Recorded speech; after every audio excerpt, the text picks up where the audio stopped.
იცი რა არის საინტერესო ძალიან ინტელექტუალურ ადამიანებში? ისინი ხშირად საერთოდ არ გვანან ინტელექტუალურ ადამიანებს. არა ისე როგორც ჩვენ ველოდებით. ჩვენ წარმოგვიდგენია ინტელექტი როგორც რაღაც თვალსაჩინო. ადამიანი, რომელიც ყოველთვის პირველი ლაპარაკობს.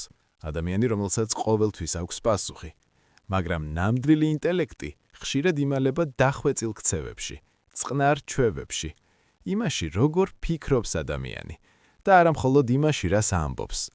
ასე რომ, რაღაც რაზეც ღირს დაფიქრება. სანამ ამას უყურებ, დაითვალე აქედან რამდენი ნიშანი გეცნობა. რადგან ინტელექტი მხოლოდ იმაზე არ არის დამოკიდებული, რა იცი. ის იმაზეა დამოკიდებული, როგორ მუშაობს შენი გონება. 10 დახვეწილი ჩვევა, რომლებიც ხშირად გვხვდება ძალიან ინტელექტუალურ ადამიანებში.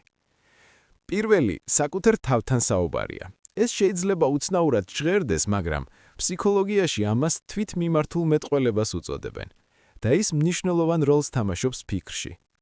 როდესაც ადამიანები საკუთარ თავთან საუბრობენ, ისინი ალაგებენ აზრებს, აუმჯობესებენ კონცენტრაციას და აძლიერებენ მეხსიერებას. ეს პროცესი დაკავშირებულია პრეფრონტალური ქერქის აქტივობასთან, ტვინის იმ ნაწილთან, რომელიც პასუხისმგებელია დაგეგმვასა და გადაწყვეტილებების მიღებაზე. ასე რომ, რაც უცნაურ ჩვევას გავს, შესაძლოა სინამდვილეში ძალიან აქტიური გონების მუშაობა იყოს. მეორე, მარტოობით სიამოვნების მიღებაა. ძალიან ინტელექტუალურ ადამიანებს ხშირად ჭირდებათ მარტო დრო. არა იმიტომ, რომ სხვები არ უყვართ, არამედ იმიტომ, რომ მათ ტვინს სივრცე შირდება. სივრცე განსაფიქრებლად, დასამუშავებლად, ღრმად განსამსაჭვისთვის ყოველგვარი შეწყვეტის გარეშე. კვლევები აჩვენებს, რომ მაღალი კოგნიტური შესაძლებლობების მქონე ადამიანები ხშირად ნაკლებად არიან დამოკიდებული მუდმივ სოციალურ ურთიერთობებზე. მათი გონება ისედაც შინაგანად არის დაკავებული. მესამე, წვრილმანებზე ზედმეტი ფიქრია, მაგრამ რაც ზედმეტ ფიქრად ჩანს, ხშირად სინამდვილეში ღრმა ანალიზია. სწრაფი რეაგირების ნაცვლად ტვინი მრავალ შესაძლებლობას იკვლევს. ის შედეგებს ასიმულირებს, კავშირებს აგებს, დეტალებს კითხვის ნიშნის ქვეშ აყენებს. ამ ტიპის აზროვნება დაკავშირებულია ანალიტიკური ტვინის ქსელების გაზრდილ აქტივობასთან. ასე რომ, ეს უბრალოდ ჩფოთვა არ არის. ეს არის გონება, რომელიც სირთულის გაგებას ცდილობს. მეოთხე, მოუწესრიგებელ გარემოში მუშაობაა. არეული მაგიდა ყოველთვის არ ნიშნავს არეულ გონებას. სინამდვილეში კვლევები აჩვენებს, რომ ორგანიზებულ ქალს შეუძლია კრეატიულობის მხარდაჭერა. რადგან ტვინი უფრო მრავალფეროვან სტიმულებს იღებს, მეტ კავშირს, მეტ მოულოდნელ იდეას. ეს აქტიურებს დივერგენტულ აზროვნებას, უნარს, რომელიც ახალი გადაწყვეტილებების პოვნაში გვეხმარება. ზოგჯერ მცირე ქაოსი ტვინს სხვაგვარად აზროვნებაში ეხმარება. მეხუთე, მუდმივი ცნობ-მუსხოლობაა. ძალიან ინტელექტუალური ადამიანები ხშირად გეტყვიან ყველაფერზე რატომს. არა მხოლოდ დიდ კითხვებზე, არამედ ყოველდღიურ წვრილმანებზეც კი. რატომ იქცევიან ადამიანები ასე? რატომ მუშაობს ეს სისტემა ასე? ეს ცნობ-მოსხოლობა დაკავშირებულია ტვინის დოფამინის სისტემასთან, რომელიც კვლევას და სწავლას უწბიებს. მათთვის კითხვები არჩევანი არ არის, ისინი ბუნებრივია. მეექვსე, ძლიერი იუმორის გრძნობაა. იუმორი განსაკუთრებით სარკაზმი, რთულ აზროვნებას მოითხოვს. ტვინს ერთდროულად რამდენიმე შრეს დამუშავება უწევს, რა ითქვა, რა იგულისხმება და რა კონტექსტი იდგა ამის უკან. ეს აქტიურებს იმ უბნებს, რომლებიც პასუხისმგებელია აბსტრაქტულ აზროვნებაზე და ნამაღების ამოხმისზე. ამიტომაც კვლევები ხშირად პაულობს კავშირს იუმორსა და მაღალი ინტელექტს შორის. საქმე მხოლოდ იმაში არ არის, რომ ადამიანის ასაცილოა.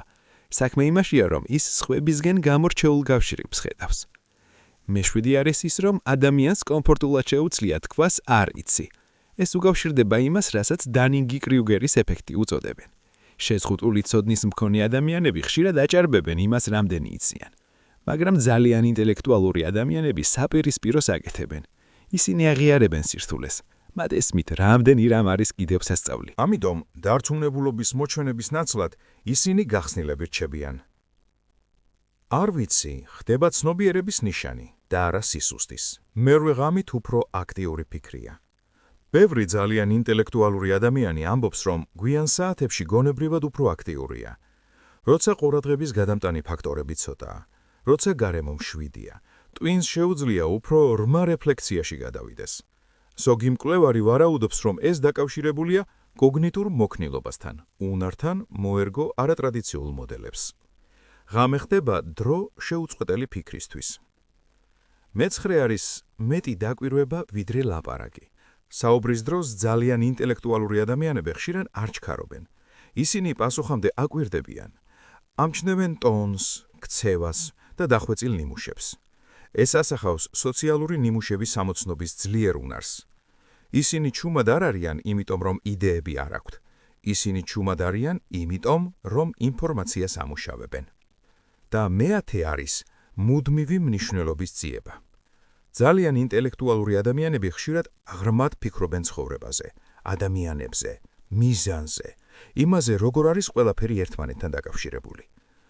ეს მოდის სირთულის მიმართ გამძაფრებული აღქმიდან. ტყვინი ბუნებრივად ეძებს ნიმუშებს და მნიშვნელობას.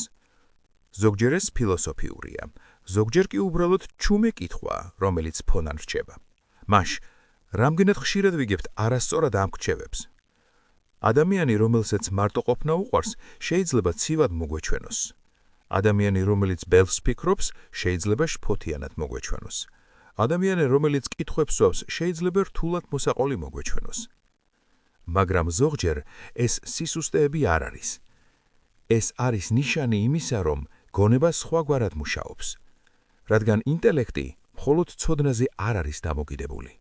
ის ცნობის მოყვარეობაზეა, ადაპტაციის უნარზე და აზრის სიღრმეზე. გონებაზე, რომელიც ძიებას აგრძელებს მაშინაც კი, როცა არავინ უყურებს.